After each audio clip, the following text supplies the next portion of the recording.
Leer para entender el mundo y para poder cambiarlo, con el propósito de mejorarlo. Leer para cambiar uno mismo, leer por gusto, por pasión, para saber, para conocer y también para dudar, para cuestionar. Letras militantes. Comenzamos. Fotos. El trono. Ciudad de México, Palacio Nacional, diciembre de 1914. El campo, alzado en revolución, invade el planeta urbano. El norte y el sur, Pancho Villa y Emiliano Zapata, conquistan la Ciudad de México. Mientras sus soldados, perdidos como ciego en tiroteo, dan vueltas por las calles pidiendo comida y esquivando máquinas jamás vistas, Villa y Zapata entran al Palacio de Gobierno. Y Villa ofrece a Zapata la dorada silla presidencial. Zapata no la acepta. Deberíamos quemarla, dice. Está embrujada. Cuando un hombre bueno se sienta aquí, se vuelve malo. Villa se ríe, como si fuera chiste. Desparrama sobre la silla su grande humanidad y posa ante la cámara de Agustín Víctor Casasola. A su lado, Zapata se ve ajeno, ausente, pero mira la cámara como si disparara balas, no flashes, y con los ojos dice, lindo lugar para irse. Y al rato, no más, el jefe del sur se vuelve al pueblo de Anenehuilco, su cuna, su santuario, para seguir rescatando desde allí las tierras robadas. Villa no demora en imitarlo. Este rancho está muy grande para nosotros. Los que después se sientan en la codiciada silla, la de los dorados oropeles, presiden las matanzas que restablecen el orden. Zapata y Villa caen, asesinados a traición. Bienvenidas, bienvenidos a Letras Militantes. Hoy, pues, como siempre, es un placer regresar a la lectura de los textos de Eduardo Galeano. Y este es un compendio de escritos que, pues, han aparecido también ya quizás en otras partes, pero se centra ya en la historia de México y por ello se titula Historia Incompleta de México. Es un texto, pues ya publicado mucho después de su muerte. El maestro Galeano fallece en el 2015 y esta edición corresponde al año 2025. Entonces es un compendio de escritos, quizás algunos inéditos. Y bueno, para conocer un poco más de qué trata este libro, vamos a leer la cuarta de forros, la parte trasera del libro, en donde siempre viene un breve resumen de lo que trata la obra.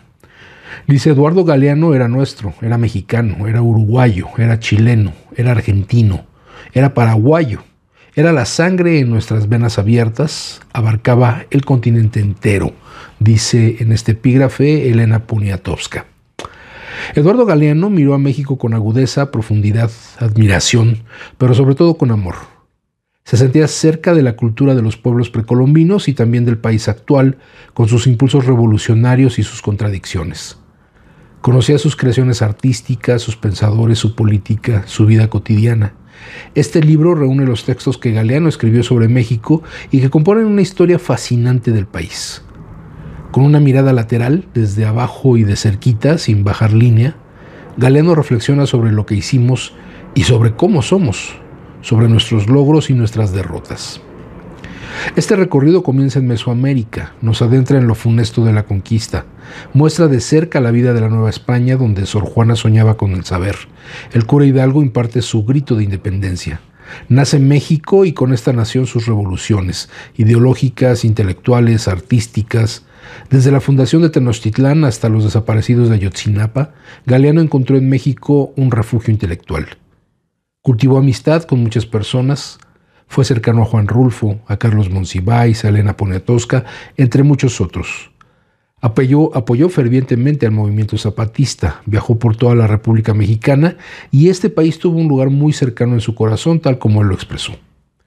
Digo gracias en nombre propio y también en nombre de los muchos sueños que jamás olvidarán su gratitud a México, el país de su exilio, refugio de perseguidos en los años de mugre y miedo de nuestras dictaduras militares. Esto último, una cita a don Eduardo Galeano, quien efectivamente tenía un gran cariño por México, por sus pueblos originarios y por las luchas revolucionarias. Un hombre de izquierda, a quien tuve, como ya lo dije en otro programa, tuve el gusto de conocer en Chiapas durante un evento organizado por el Ejército Zapatista de Liberación Nacional, y ahí me pudo autografiar un libro, que creo fue prácticamente con ese con el que iniciamos las transmisiones de letras militantes hace ya más de 11 años.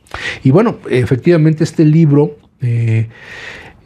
aborda la historia de México, los escritos que ha hecho o que hizo en vida Eduardo Galeano sobre México, y pues me he decidido a comenzar por el lado de la Revolución Mexicana para acercarnos ya más a nuestros tiempos actuales, ¿no?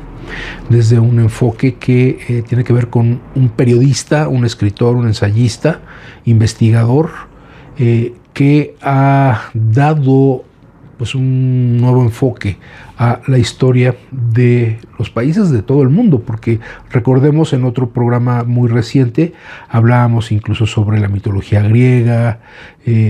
Es pues un libro muy importante, el de las venas abiertas de América Latina, donde narra el despojo de todos los pueblos originarios, pero también ha escrito sobre África, sobre Asia, sobre la misma Europa, la historia del fútbol, que también en algún momento ya leímos por aquí algunos apartados. Bueno, vamos a continuar entonces con este enfoque que le da Eduardo Galeano, el maestro Eduardo Galeano, a distintos pasajes de la historia de México. El casi poder. Un golpecito de aldaba, entre queriendo y no queriendo, y una puerta que se entreabre. Alguien se descubre la cabeza y con el descomunal sombrero apretado entre las manos pide, por amor de Dios, agua o tortillas. Los hombres de Zapata, indios de calzón blanco y cananas cruzadas al pecho, merodean por las calles de la ciudad que los desprecia y los teme.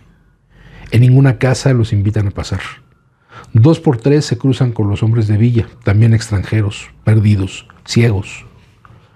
Suave chasquido de guaraches, chasches, chasches, en los escalones de mármol, pies que se asustan del placer de la alfombra, rostros mirándose con extrañeza en el espejo de los pisos encerados.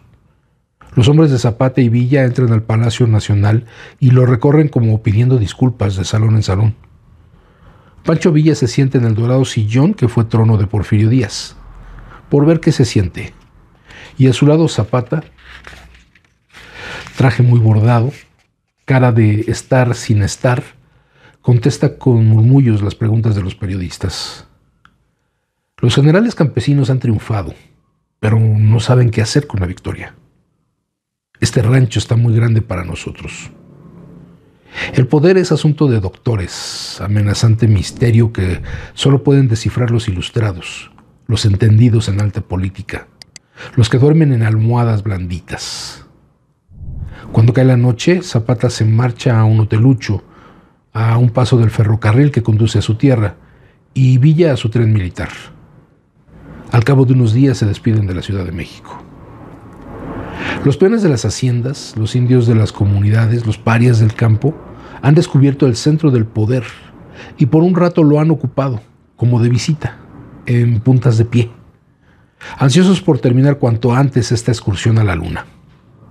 Ajenos a la gloria del triunfo, regresan, por fin, a las tierras donde saben andar sin perderse.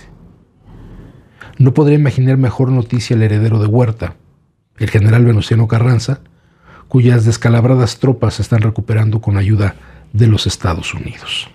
Muy breve descripción de este paso por los ejércitos campesinos de la Revolución Mexicana, la División del Norte, el Ejército Libertador del Sur, que pues lo sabemos muy bien, particularmente nosotros los electricistas, llegan a la Ciudad de México unos días antes de la fundación del Sindicato Mexicano de Electricistas.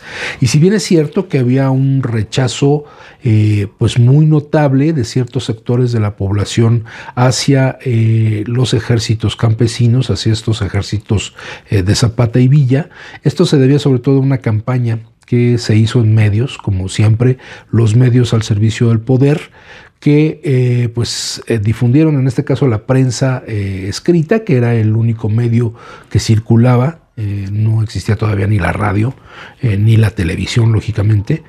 mucho menos redes sociales. Digamos que la red social única que existía pues era el periódico, y además el periódico que solamente era entendido o era leído por un sector de la población, porque no olvidemos que el analfabetismo en México era un problema todavía muy grave, de una extensión muy grande en el país.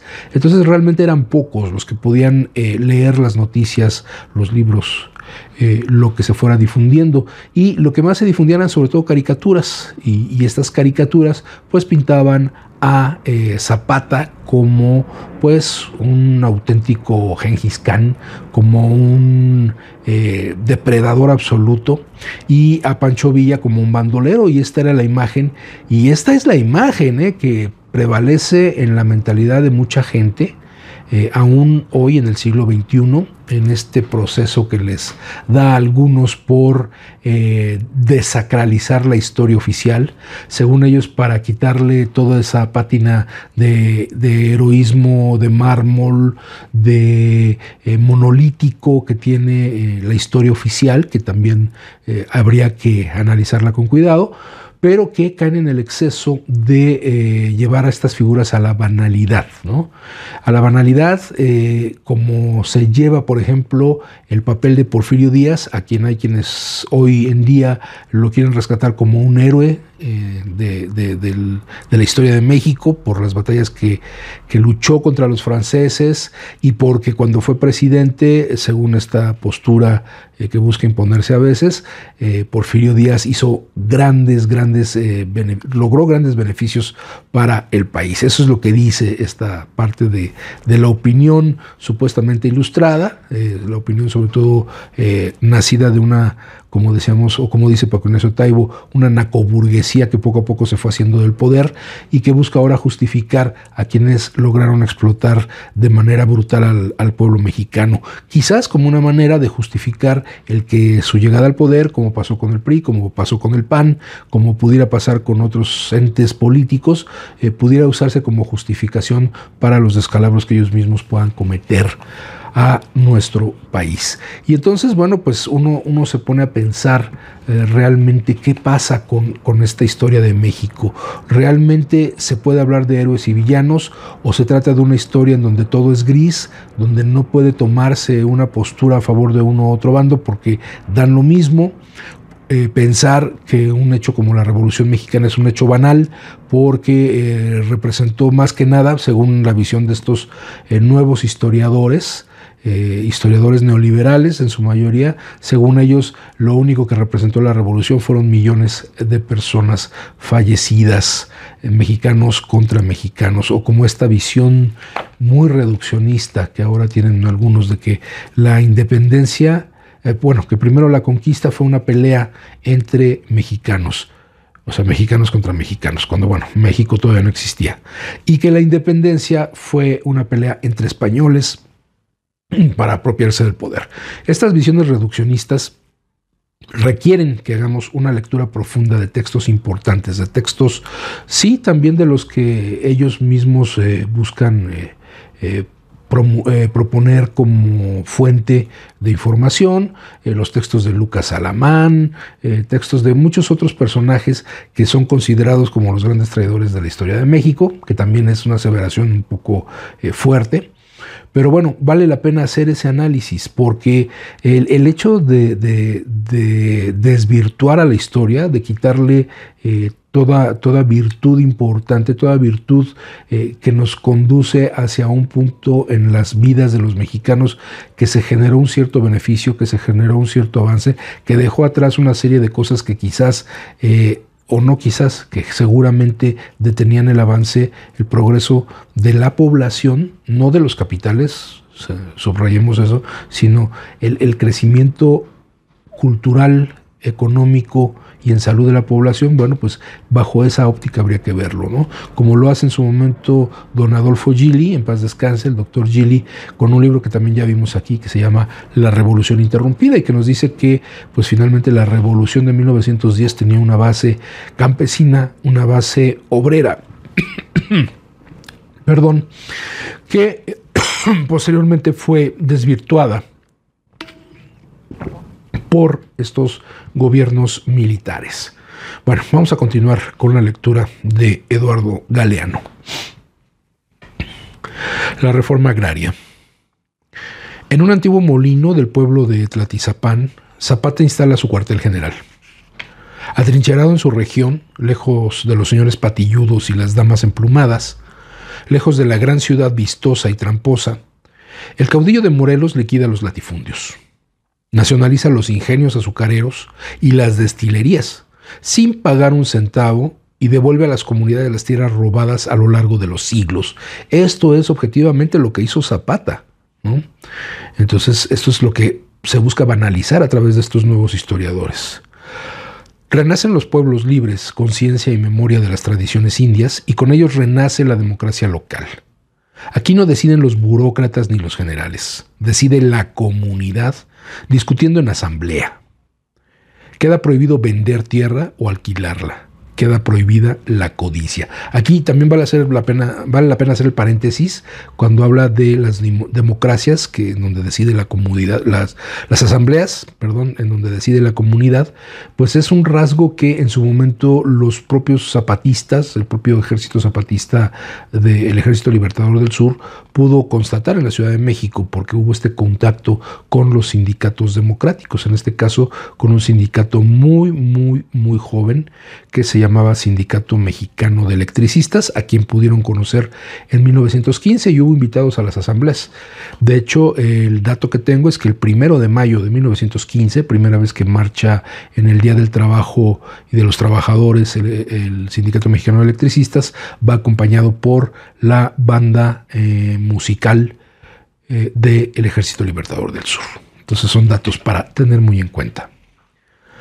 A la sombra de los laureles, en la plaza del pueblo, no solo se habla de gallos, caballos y lluvias. El ejército de Zapata, liga de comunidades armadas, vela la tierra recobrada y aceita las armas y recarga viejos cartuchos de Mauser y 30-30. Jóvenes técnicos están llegando a Morelos con sus trípodes y otros raros instrumentos para ayudar a la reforma agraria. Los campesinos reciben con lluvias de flores a los ingenieros venidos de Cuernavaca. Pero los perros ladran a los jinetes mensajeros que galopan desde el norte, trayendo la atroz noticia de que el ejército de Pancho Villa está siendo aniquilado. Y eso fue justamente esta segunda parte de la revolución. En el momento primero, este primer momento en donde se busca derrocar a Porfirio Díaz ocurre pues muy rápido. Después viene esta usurpación de Victoriano Huerta, viene la lucha contra Victoriano Huerta.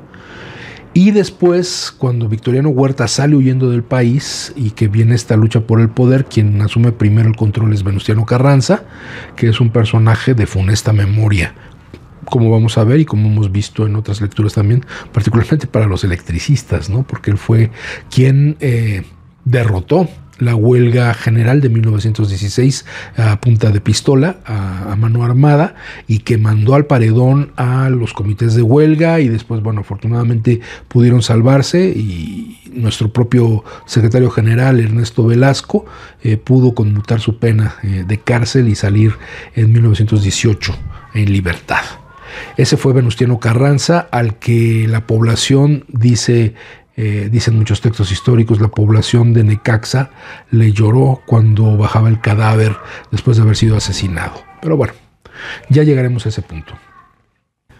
Carranza. Todavía andan sonando espuelas algunos jinetes de Villa por las serranías, pero ya no son ejército. Han sido derrotados en 4 largas batallas. Desde trincheras defendidas por alambradas de púas, las ametralladoras han barrido la fogosa caballería de Villa, que se ha hecho polvo en suicidas cargas repetidas con ciega obstinación. Venustiano Carranza, presidente a pesar de Villa y de Zapata, se hace fuerte en la Ciudad de México y emprende la guerra en el sur. Esto de repartir tierras es descabellado, dice. Un decreto anuncia que se devolverán a sus antiguos amos las tierras distribuidas por Zapata. Otro decreto promete fusilar todo el que sea o parezca zapatista. Fusilando y quemando rifles y antorchas, los del gobierno se abalanzan sobre los campos florecidos de Morelos. A 500 matan en Tlatizapán y a muchos más por todas partes. Los prisioneros se venden en Yucatán, mano de obra esclava para las plantaciones de Enequén, como en los tiempos de Porfirio Díaz. Y las cosechas y los rebaños, botín de guerra, se venden en los mercados de la capital. En las montañas, el digno Zapata resiste. Cuando están por llegar las lluvias, la revolución se suspende por siembra, pero luego, terca, increíble, continúa. Esa es parte de la revolución interrumpida de la que nos hablaba el maestro Adolfo Gili, que con el asesinato de estos dos caudillos importantísimos del pueblo, Villa y Zapata, se interrumpe la lucha campesina, porque ese era el ritmo que guiaba, por ejemplo, al Ejército Libertador del Sur, los tiempos de siembra, los tiempos de cosecha, las costumbres de estas comunidades campesinas del sur de México, del estado de Morelos y cerca de Guerrero. La posición de Carranza, a quien pues desgraciadamente todavía se le presenta en eventos oficiales, en los cuadros dentro de las oficinas de gobierno, hay incluso un salón Carranza que existía en Los Pinos, pues hay esta veneración todavía a la figura de este señor barbón de lentes, que pues era un latifundista, era dueño de territorios muy amplios en el norte del país, y siempre estuvo acostumbrado a esas comodidades que le daba el ser parte de esa burguesía a la que no dejaban llegar a gobierno, y por eso se explica mucho que, pues siendo militar, se dedicara también a buscar el poder, como lo logró hacer, pero haciéndose de tantos enemigos como balas cayeron sobre él en Tlaxcalaltongo. Ahora vamos a leer otro texto. Se titula El día que México invadió a los Estados Unidos. En esta madrugada de 1916, Pancho Villa atravesó la frontera. Incendió la ciudad de Columbus, mató a algunos soldados, se llevó unos cuantos caballos y municiones, y al día siguiente regresó a México para contar su hazaña. Esta fugaz incursión de los jinetes de Pancho Villa fue la única invasión que los Estados Unidos sufrieron en toda su historia. En cambio, este país ha invadido y sigue invadiendo a casi todo el mundo. Desde 1947 su Ministerio de Guerra se llama Ministerio de Defensa. Acotación, hoy Trump ha nuevamente cambiado el nombre a Ministerio de Guerra, pero bueno, esto lo escribió hace algunos años Eduardo Galeano. Y su presupuesto de guerra se llama Presupuesto de Defensa. El nombre es un enigma más indescifrable que el misterio de la Santísima Trinidad. Efectivamente. Por lo menos Trump tiene el descaro de reconocer que ellos no están defendiendo a su país, sino que están hechos para la guerra, y por eso tienen ahora su departamento de guerra. La aguja en el pajar. Una expedición de castigo. 10,000 soldados y mucha artillería entran en México para cobrar a Pancho Villa el insolente ataque a la ciudad norteamericana de Columbus. En jaula de hierro nos vamos a llevar a ese asesino, proclama el general John Pershing, y le hace eco el trueno de sus cañones. A través de los inmensos secarrales del norte, el general Pershing encuentra varias tumbas. Aquí yace Pancho Villa, sin Villa dentro. Encuentra serpientes y lagartijas y piedras mudas y campesinos que murmuran pistas falsas cuando los golpean, los amenazan o les ofrecen en recompensa todo el oro del mundo. Al cabo de algunos meses, casi un año, Pershing se vuelve a los Estados Unidos. Se lleva sus huestes, larga caravana de soldados hartos de respirar polvo y de recibir pedradas y mentiras en cada pueblito del cascajoso desierto. 2 jóvenes tenientes marchan a la cabeza de la procesión de los humillados. Ambos han hecho en México su bautismo de fuego. Dwight Eisenhower, recién salido de West Point, está iniciando con mala pata el camino de la gloria militar. George Patton escupe al irse de este país ignorante y medio salvaje.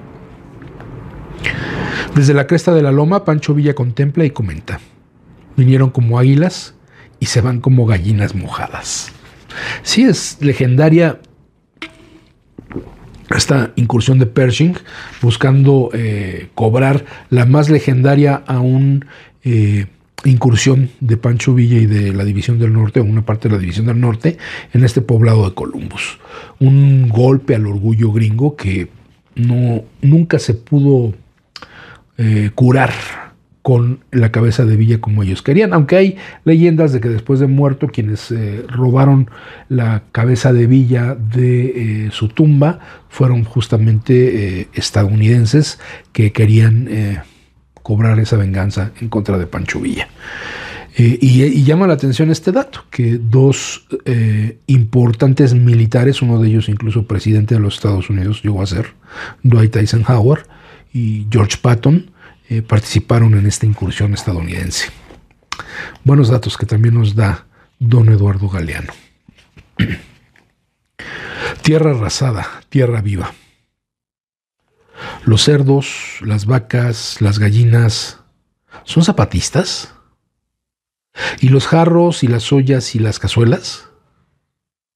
Las tropas del gobierno han exterminado a la mitad de la población de Morelos en estos años de obstinada guerra campesina y se han llevado todo. Solo piedras y tallos carbonizados se ven en los campos. Algún resto de casa, alguna mujer tirando de un arado. De los hombres, quien no está muerto o desterrado anda fuera de la ley. Pero la guerra sigue. La guerra seguirá mientras siga el maíz brotando en rincones secretos de las montañas y mientras sigan centelleando los ojos del jefe Zapata.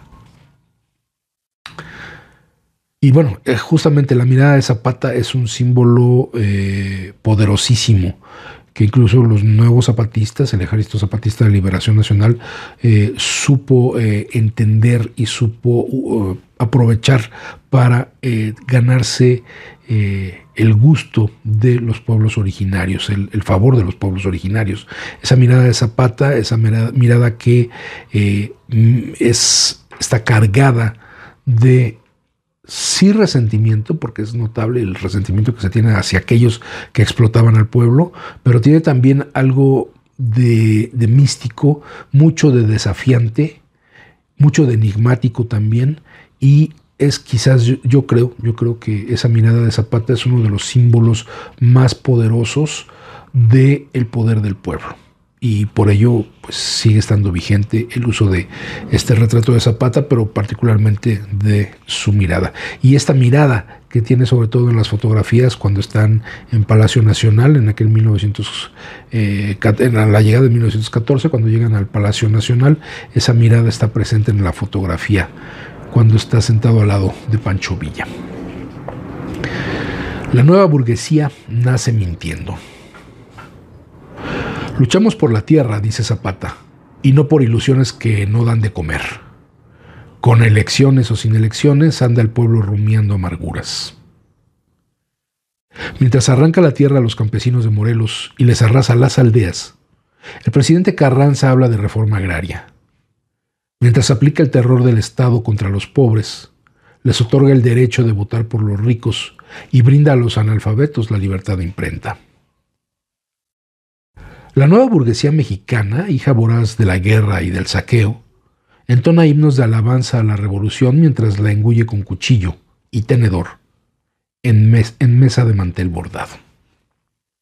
Efectivamente, la promulgación de la Constitución de 1917, que pues es obra de este gobierno constitucionalista de Emiliano Zapata, finalmente estaba pensada simplemente como un arreglo burocrático, ¿no? Una actualización de la ley del siglo XIX, de la Constitución del siglo XIX, que regía al país, pero que necesitaba adecuarse a los tiempos de un desarrollo capitalista en ciernes para nuestro país. Afortunadamente, pues hubo esta presencia de legisladores de izquierda muy relacionados con la Casa del Obrero Mundial, con el Ejército Libertador del Sur y con la propia División del Norte, que lograron introducir en el texto constitucionalista derechos para los trabajadores, derechos a la educación, derechos a infinidad de cuestiones que eran necesarias para el desarrollo de la población en México. El siguiente texto se titula «Este hombre les enseñó que la vida no es solo miedo de sufrir y esperanza de morir». A traición tenía que ser. Mintiendo amistad, un oficial del gobierno lo lleva a la trampa. 1000 soldados lo están esperando. 1000 fusiles lo voltean del caballo. Después lo traen a Cuautla. Lo muestran boca arriba. Desde todas las comarcas acuden los campesinos. Varios días dura el silencioso desfile. Al llegar ante el cuerpo se detienen, se quitan el sombrero, miran cuidadosamente y niegan con la cabeza. Nadie cree. Le falta una verruga, le sobra una cicatriz. Ese traje no es el suyo. Puede ser de cualquiera esta cara hinchada de tanta bala. Secretean lento los campesinos, desgranando palabras como maíces. Dicen que se fue con un compadre para Arabia, que el jefe Zapata no se raja. Lo han visto por las cumbres de Quilamula. Yo sé que duerme en una cueva del Cerro Prieto. Anoche estaba el caballo bebiendo en el río. Los campesinos de Morelos no creen, ni creerán nunca, que Emiliano Zapata pueda haber cometido la infamia de morirse y dejarlos solitos.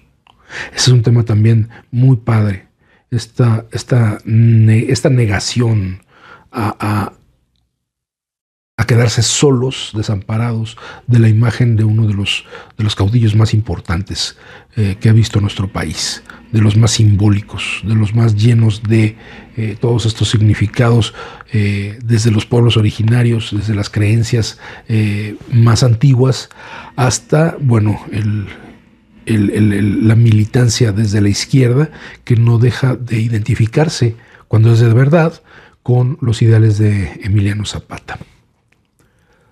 Resurrección de Zapata. Nació, dicen, con una manita tatuada en el pecho. Murió acribillado por 7 balazos. El asesino recibió 50,000 pesos y el grado de general de brigada. El asesinado recibió a una multitud de campesinos que, sombrero en mano, visitaron su muerte. De sus abuelos indios había heredado el silencio. No decían nada. O decían, pobrecito. Nada más decían. Pero después, poco a poco, en las plazas de los pueblos se fueron soltando las lenguas. No era él. Otro era. Muy gordo lo vi. Le faltaba el lunar de arriba del ojo. Se fue en un barco o salió de Acapulco. En la noche se voló en un caballo blanco. Se fue para Arabia. Por allá, por Arabia está. Arabia queda muy lejos, más lejos que Oaxaca. Ahorita vuelve. Bueno, vámonos a la pausa musical de nuestro programa Letras Militantes a cargo de nuestro camarada Carlos Villanueva, y regresando continuamos con la lectura de Historia Incompleta de México, un texto póstumo del maestro Eduardo Galeano. En unos momentos regresamos. Estás escuchando Letras Militantes.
Letras Militantes. Continuamos.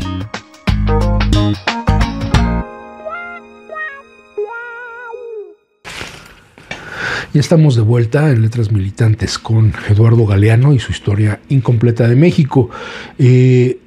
efectivamente todo el proceso revolucionario es objeto de un análisis muy comprometido con la óptica más cercana a la izquierda, que reconoce en Villa y Zapata los personajes más importantes del proceso revolucionario.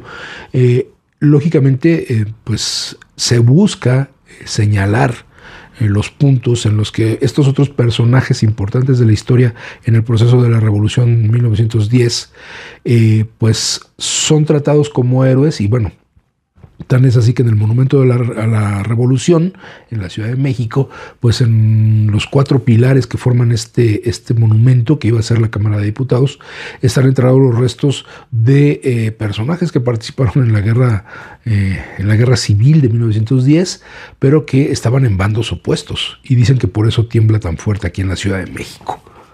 Bueno, vamos a continuar con el texto, y esto que se titula Artemio Cruz y la segunda muerte de Emiliano Zapata. Exactamente un siglo después del reglamento de tierras de Artigas, Emiliano Zapata puso en práctica, en su comarca revolucionaria del sur de México, una profunda reforma agraria. 5 años antes, el dictador Porfirio Díaz había celebrado con grandes fiestas el primer centenario del Grito de Dolores. Los caballeros de Levita, México oficial, olímpicamente ignoraban el México real, cuya miseria alimentaba sus esplendores. Eran la República de los parias. Los ingresos de los trabajadores no habían aumentado en un solo centavo desde el histórico levantamiento del cura Miguel Hidalgo en 1910. Poco más de 800 latifundistas, muchos de ellos extranjeros, poseían casi todo el territorio nacional. Eran señoritos de ciudad que vivían en la capital o en Europa. Y muy de vez en cuando visitaban los cascos de sus latifundios, donde dormían parapetados tras altas murallas de piedra oscura, sostenidas por robustos contrafuertes. Al otro lado de las murallas, en las cuadrillas, los peones se amontonaban en cuartuchos de adobe. 12 millones de personas dependían, en una población total de 15 millones, de los salarios rurales. Los jornales se pagaban casi por entero en las tiendas de raya de las haciendas, traducidos a precios de fábula, en frijoles, harina y aguardiente. La cárcel, el cuartel y la sacristía tenían a su cargo la lucha contra los defectos naturales de los indios, quienes, a decir de un miembro de una familia ilustre de la época, nacían flojos, borrachos y ladrones. La esclavitud, atado el obrero por deudas que se heredaban o por contrato legal, era el sistema real de trabajo en las plantaciones de Nequén en Yucatán, en las vegas de tabaco de Valle Nacional, en los bosques de madera y frutas de Chiapas y Tabasco, y en las plantaciones de caucho, café, caña de azúcar, tabaco y frutas de Veracruz, Oaxaca y Morelos. John Kenneth Turner, escritor norteamericano, denunció en el testimonio de su visita que los Estados Unidos han convertido virtualmente a Porfirio Díaz en un vasallo político y en consecuencia han transformado a México en una colonia esclava. Aquí es importante señalar, El México Bárbaro de John Kenneth Turner ha sido acusado de ser un libro que falsea datos, pero es una realidad lo que se narra ahí de la manera bárbara, cómo se trataba al pueblo de México, cómo se le esclavizaba, cómo se le explotaba de una manera inhumana. Y bueno, aquí otra cuestión, cuando se habla de que pues Porfirio Díaz era en los hechos un peón de los Estados Unidos. Esto contraviene toda la historia tradicional en donde se dice que Porfirio Díaz, e incluso la misma historia que promueve la narcoburguesía, de que Porfirio Díaz odiaba a los Estados Unidos porque él en realidad amaba a Francia. Y pues realmente lo que amaba de Estados Unidos pues eran los dólares que servían para hacer crecer su obra, los kilómetros de ferrocarriles, las construcciones, el desarrollo de fábricas, etcétera, que en primer lugar a quien beneficiaba era al capital de los Estados Unidos. Estados Unidos, se dice, también financió al Ejército Libertador del Sur, financió a la División del Norte, y aunque pues es cierto que hubo capital estadounidense y armas estadounidenses que se dieron a las tropas de Pancho Villa, esto tiene que ver sobre todo porque los Estados Unidos buscan siempre sacar el mejor provecho de los conflictos, y pues lo que representaba lo que siempre ha representado una invasión militar a México, un peligro fuerte para los Estados Unidos de desestabilización, bueno, pues lo lograban a través de pues jugar con los diferentes bandos en pugna al sur de su frontera. Los capitales norteamericanos obtenían dinero directa o indirectamente, jugosas utilidades de su asociación con la dictadura. La norteamericanización de México, de la que tanto se jacta Wall Street, decía Turner, se está ejecutando como si fuera una venganza. En 1845 los Estados Unidos habían anexado los territorios mexicanos de Texas y California, donde establecieron la esclavitud en nombre de la civilización, y en la guerra México perdió también los actuales estados norteamericanos de Colorado, Arizona, Nuevo México, Nevada y Utah. Más de la mitad del país. Me recuerda a perder más de la mitad de nuestro territorio de la zona de atención de Luz y Fuerza con el convenio de delimitación de zonas de un personaje que ahora lleva su nombre, una asociación de desertores. El territorio usurpado equivalía a la extensión actual de la Argentina. Pobrecito México, se dice desde entonces, tan lejos de Dios y tan cerca de los Estados Unidos. El resto de su territorio mutilado sufrió después la invasión de las inversiones norteamericanas en el cobre, en el petróleo, en el caucho, en el azúcar, en la banca y en los transportes. El American Cordage Trust, filial de la Standard Oil, no resultaba en absoluto ajeno al exterminio de los indios mayas y yaquis en las plantaciones de Nequén de Yucatán. Campos de concentración donde los hombres y los niños eran comprados y vendidos como bestias, porque esta era la empresa que adquiría más de la mitad del enequén producido, y le convenía disponer de la fibra a precios baratos. Otras veces la explotación de la mano de obra esclava era, como descubrió Turner, directa. Un administrador norteamericano le contó que pagaba los lotes de peones enganchados a 50 pesos por cabeza. Y los conservamos mientras duran. En menos de 3 meses enterramos a más de la mitad. En 1910 llegó la hora del desquite. México se alzó en armas contra Porfirio Díaz. Un caudillo agrarista encabezó desde entonces la insurrección en el sur, Emiliano Zapata, el más puro de los líderes de la revolución, el más leal a la causa de los pobres, el más fervoroso en su voluntad de redención social. Nada que ver con el famoso apóstol de la democracia, como se le llama a Madero, que fue uno de los personajes más tristes de la historia reciente de nuestro país, por la manera en que se dejó mangonear, por la manera en que él quiso manipular las cosas, por la enemistad que él generó contra los propios generales revolucionarios que lo habían apoyado, por la manera en que fue asesinado su hermano, que le decía a Francisco: Pancho, nos van a matar. Y pues Madero hizo caso omiso. Estaba más clavado en lo que le decían los espíritus, porque era espiritista Madero, que en la realidad que tenía a todos lados a donde mirara. Pero bueno, ese es el que reconocen muchos como el héroe de la Revolución de 1910, cuando pues para muchos otros, para nosotros, Zapata es ese verdadero héroe. Las últimas décadas del siglo XIX habían sido tiempos de despojo feroz para las comunidades agrarias de todo México. Los pueblos y las aldeas de Morelos sufrieron la febril cacería de tierras, aguas y brazos que las plantaciones de caña de azúcar devoraban en su expansión.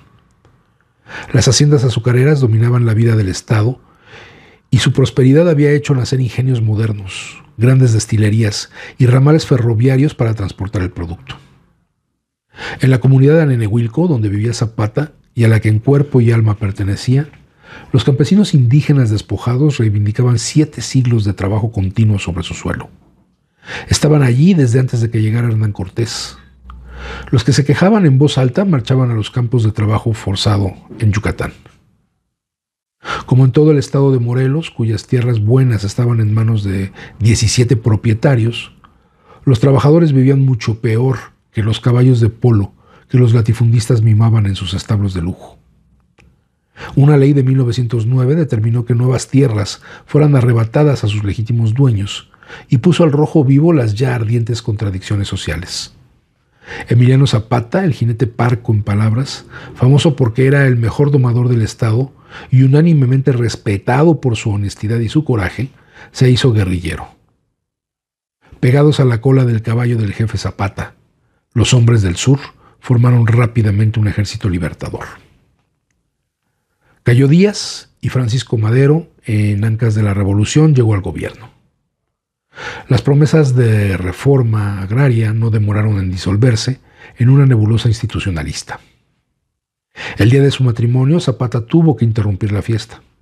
El gobierno había enviado a las tropas del general Victoriano Huerta para aplastarlo. El héroe se había convertido en bandido, según los doctores de la ciudad. En noviembre de 1911, Zapata proclamó su plan de Ayala, al tiempo que anunciaba: estoy dispuesto a luchar contra todo y contra todos.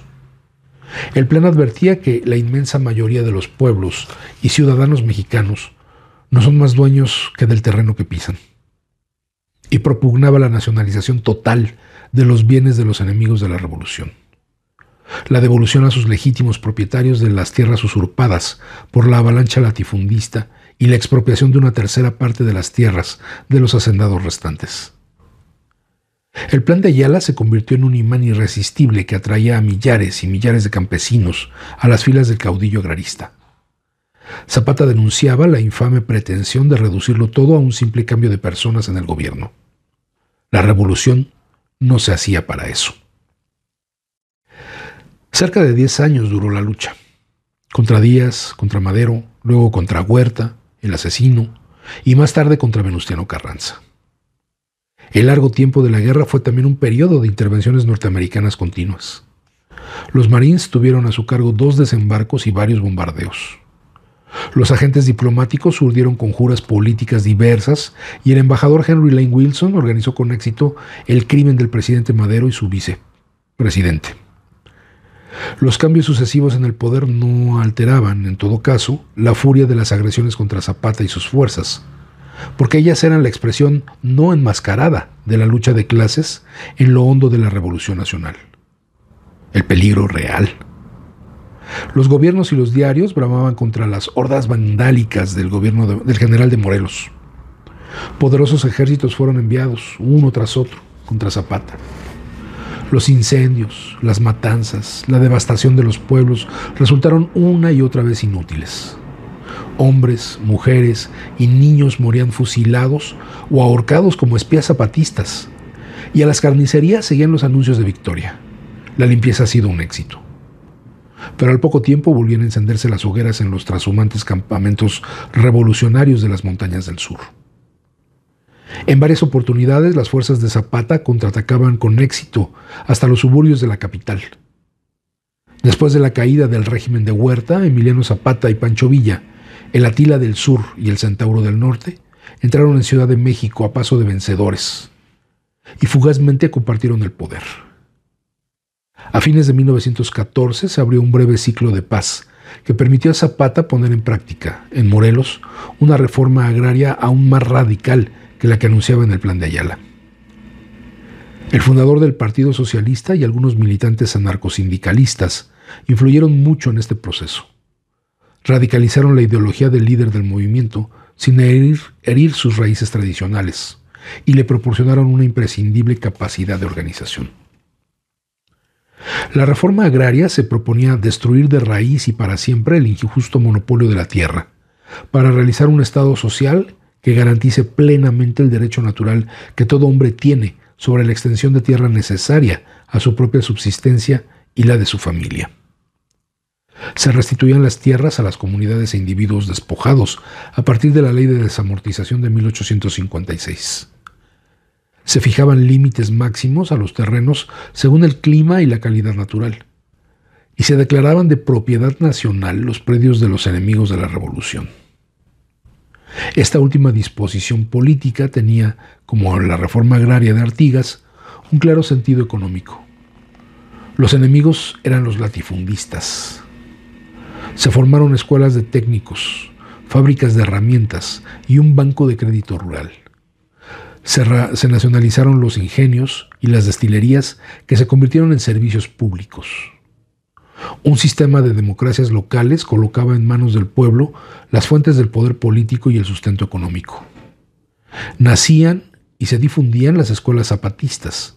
Se organizaban juntas populares para la defensa y la promoción de los principios revolucionarios. Una democracia auténtica cobraba forma y fuerza. Los municipios eran unidades nucleares de gobierno y la gente elegía a sus autoridades, sus tribunales y su policía. Los jefes militares debían someterse a la voluntad de las poblaciones civiles organizadas. No era la voluntad de los burócratas y los generales la que imponía los sistemas de producción y de vida. La revolución se enlazaba con la tradición y operaba de conformidad con la costumbre y usos de cada pueblo. Es decir, que si determinado pueblo pretende el sistema comunal, así se llevará a cabo. Y si otro pueblo desea el fraccionamiento de la tierra para reconocer su pequeña propiedad, así se hará. En la primavera de 1915 ya todos los campos de Morelos estaban bajo cultivo, principalmente con maíz y otros alimentos. La Ciudad de México padecía, mientras tanto, por falta de alimentos, la inminente amenaza del hambre. Venustiano Carranza había conquistado la presidencia y dictó, a su vez, una reforma agraria, pero sus jefes no demoraron en apoderarse de sus beneficios. En 1916 se abalanzaron, con buenos dientes, sobre Cuernavaca, capital de Morelos, y las demás comarcas zapatistas. Los cultivos que habían vuelto a dar frutos, los minerales, las pieles y algunas maquinarias, resultaron un botín excelente para los oficiales que avanzaban quemando todo a su paso y proclamando, a la vez, una obra de reconstrucción y progreso. En 1919, una estratagema y una traición terminaron con la vida de Emiliano Zapata. 1000 hombres se emboscaron y descargaron los fusiles sobre su cuerpo. Murió a la misma edad que el Che Guevara. Lo sobrevivió la leyenda: el caballo alazán que galopaba solo hacia el sur por las montañas. Pero no solo la leyenda. Todo Morelos se dispuso a consumar la obra del reformador, vengar la sangre del mártir y seguir el ejemplo del héroe. Y el país entero le prestó eco. Pasó el tiempo y con la presidencia de Lázaro Cárdenas de 1934 a 1940, las tradiciones zapatistas recobraron vida y vigor a través de la puesta en práctica, por todo México, de la reforma agraria. Se expropiaron sobre todo bajo su periodo de gobierno 67 millones de hectáreas en poder de empresas extranjeras o nacionales, y los campesinos recibieron, además de la tierra, créditos, educación y medios de organización para el trabajo. La economía y la población del país habían comenzado su acelerado ascenso. Se multiplicó la producción agrícola al tiempo que el país entero se modernizaba y se industrializaba. Crecieron las ciudades y se amplió, en extensión y en profundidad, el mercado de consumo.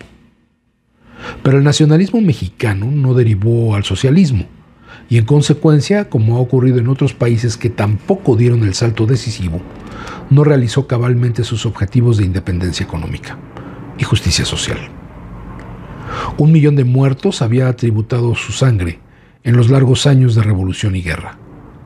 A un Huitzilopochtli más cruel, duro e insaciable que aquel adorado por nuestros antepasados: el desarrollo capitalista de México en las condiciones impuestas por la subordinación al imperialismo.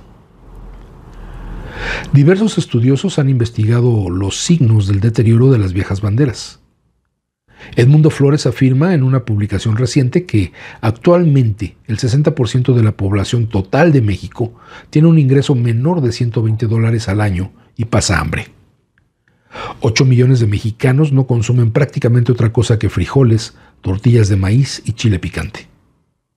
El sistema no revela sus hondas contradicciones solamente cuando caen 500 estudiantes muertos en la matanza de Tlatelolco. Recogiendo cifras oficiales, Alonso Aguilar llega a la conclusión de que hay en México unos 2 millones de campesinos sin tierra, 3 millones de niños que no reciben educación, cerca de 11 millones de analfabetas y 5 millones de personas descalzas.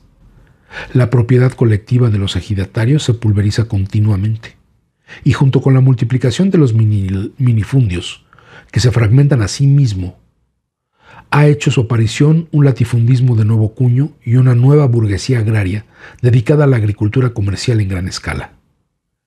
Los terratenientes e intermediarios nacionales que han conquistado una posición dominante, trampeando el texto y el espíritu de las leyes, son, a su vez, dominados, y en un libro reciente se los considera incluidos en los términos and Company de la empresa Anderson Clayton.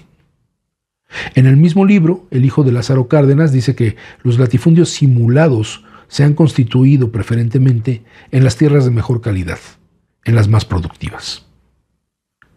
El novelista Carlos Fuentes ha reconstruido, a partir de la agonía, la vida de un capitán del ejército de Carranza que se va abriendo paso, a tiros y a fuerza de astucia, en la guerra y en la paz. Hombre de muy humilde origen, Artemio Cruz va dejando atrás, con el paso de los años, el idealismo y el heroísmo de la juventud. Usurpa tierras, funda y multiplica empresas, se hace diputado y trepa en rutilante carrera hacia las cumbres sociales, acumulando fortuna, poder y prestigio sobre la base de los negocios, los sobornos, la especulación, los grandes golpes de audacia y la represión a sangre y fuego de la indiada. El proceso del personaje se parece al proceso del partido que, poderosa impotencia de la Revolución Mexicana, virtualmente monopoliza la vida política del país en nuestros días. Ambos han caído hacia arriba. Haces este recorrido, Eduardo Galeano, por este periodo de la guerra que se dio en 1910, esta Revolución Mexicana que buscaba pues quitar a estos opresores, a este opresor fundamentalmente que era Porfirio Díaz, pero que, como menciona, haciendo referencia a la novela de Carlos Fuentes, La muerte de Artemio Cruz, pues muchos de los que eran idealistas finalmente fueron perdiendo esos ideales conforme fueron llenándose los bolsillos de dinero. Bien, vamos a continuar con este proceso histórico y lo que nos dice Eduardo Galeano. La función de las fuerzas del orden en el proceso democrático. Cuando acabó la película de Tom Mix, hubo discurso. Parado ante la pantalla del único cine de Acapulco, Juan Escudero sorprendió al público con una arenga contra los mercaderes chupasangres. Cuando los de uniforme se le echaron encima, ya había nacido el Partido Obrero de Acapulco, bautizado por ovación. En poco tiempo el Partido Obrero ha crecido y ha ganado las elecciones y ha clavado su bandera rojinegra sobre el Palacio Municipal. Juan Escudero, alta figura, patilludo, mostachos en punta, es el nuevo alcalde, el alcalde socialista. En un abrir y cerrar de ojos convierte el palacio en sede de cooperativas y de sindicatos. Emprende la campaña de alfabetización y desafía el poder de los dueños de todo. Las 3 empresas que poseen el agua, el aire, el suelo y la mugre de este cochino puerto mexicano abandonado de Dios y del gobierno federal. Entonces los dueños de todo organizan nuevas elecciones para que el pueblo corrija su error, pero vuelve a ganar el Partido Obrero de Acapulco. De modo que no hay más remedio que convocar al ejército, que de inmediato procede a normalizar la situación. El victorioso Juan Escudero recibe 2 tiros, uno en el brazo y otro en la frente. Tiro de gracia de bien cerquita, mientras los soldados prenden fuego al Palacio Municipal. Esta historia es increíble, es una historia que también rescata Paco Ignacio Taibo en Las 2 muertes de Juan R. Escudero. Vamos a ver qué es lo que pasó. Escudero resucita y sigue ganando elecciones. En silla de ruedas, mutilado, casi mudo, hace su triunfal campaña de diputado dictándole discursos a un muchacho que le descifra los murmullos y los repite a viva voz desde las tribunas. Los dueños de Acapulco deciden pagar 30,000 pesos a la patrulla militar para que esta vez dispare como se debe. En los libros mayores de contabilidad de las empresas se registra la salida de los fondos, pero no el destino. Y por fin Juan Escudero cae fusiladísimo, muerto de muerte total, para que no se diga. Y fue justamente el primer alcalde socialista del puerto de Acapulco y que es asesinado pues, por las fuerzas de la burguesía en contubernio con el ejército, raro en Guerrero, y con el gobierno federal, que pues lógicamente no quería a gobernantes que se tendieran hacia la izquierda. Y Juan R. Escudero es una figura poco conocida. Yo creo que valdría la pena dedicarle un programa, sobre todo por el texto que hace el propio Taibo, sobre este personaje tan importante como otro que vamos a ver un poquito más adelante, y que incluso en la península de Yucatán es donde lanza su proyecto también socialista, el gran Felipe Carrillo Puerto. Pero bueno, no nos adelantemos. 1 millón de muertos puso el pueblo en la Revolución Mexicana. En 10 años de guerra, para que finalmente los jefes militares se apoderen de las mejores tierras y de los mejores negocios. Los oficiales de la revolución comparten el poder y la gloria con los doctores desplumadores de indios y los políticos de alquiler, brillantes oradores de banquete, que llaman a Obregón el Lenin mexicano. Hágame usted el favor. En el camino de la reconciliación nacional, toda discrepancia se supera mediante contratos de obras públicas, concesiones de tierras o favores a bolsillo abierto. Álvaro Obregón, el presidente, define su estilo de gobierno con una frase que hará escuela en México. No hay general que resista un cañonazo de 50,000 pesos. Y con esto también hacía referencia a ese cañonazo que le voló la mano derecha, si no mal recuerdo, y que él mismo contaba en otro texto recuperado por Dulles, un autor norteamericano, que hace un compendio de diferentes testimonios y anécdotas del movimiento revolucionario. Contaba que, a su vez, Álvaro Obregón contaba que cómo había recuperado el muñón que estuvo exhibido durante, el brazo cercenado, que mucho tiempo estuvo exhibido en el monumento a Álvaro Obregón, ahí en La Bombilla, en San Ángel, el mismo lugar donde le descargaron varios balazos. Y él decía que después del cañonazo, que sale volando su brazo, pues él no veía dónde había caído, y que lo que hizo fue arrojar una moneda de plata al piso. Y que de entre los arbustos se empezó a mover su mano, hasta que llegó a donde estaba la moneda y la agarró, y no la soltaba. Y fue así como Obregón, decía él mismo, había recuperado su mano. Ellos mismos lo aceptaban. Este texto se titula Nunca pudieron amansarle el orgullo. Con el general Villa se equivoca Obregón. A Pancho Villa no hay más remedio que matarlo a balazos. Llega a Parral en auto, de mañanita. Al verlo, alguien se frota la cara con un pañuelo rojo. 12 hombres reciben la señal y aprietan los gatillos. Parral era su ciudad preferida. Parral me gusta tanto, tanto. Y el día que las mujeres y los niños de Parral corrieron a pedradas a los invasores gringos, a Pancho Villa se le saltó el corazón. Se le desbocaron los caballos de adentro y entonces lanzó un tremendo grito de alegría. Parral me gusta hasta para morirme. Algo más sobre la función de las fuerzas del orden en el proceso democrático.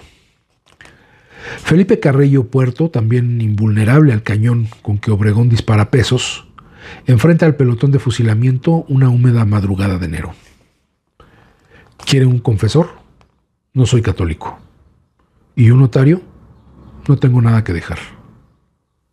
Había sido coronel del ejército de Zapata, en Morelos, antes de fundar el Partido Socialista Obrero en Yucatán. En tierras yucatecas, Carrillo Puerto decía sus discursos en lengua maya. En lengua maya explicaba que Marx era hermano de Jacinto Canec y de Cecilio Chi, y que el socialismo, heredero de la tradición comunitaria, daba dimensión futura al glorioso pasado de los indios. Él encabezaba hasta ayer el gobierno socialista de Yucatán.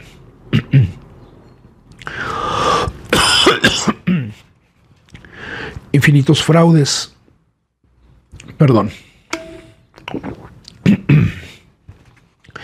infinitos fraudes y prepotencias no habían podido evitar que los socialistas ganaran, de lejos, las elecciones. Y después no hubo manera de evitar que cumpliera sus promesas. Los sacrilegios contra el sagrado latifundio, el orden esclavista y el monopolio imperial desataron la cólera de los amos del Enequén y de la International Harvester Company.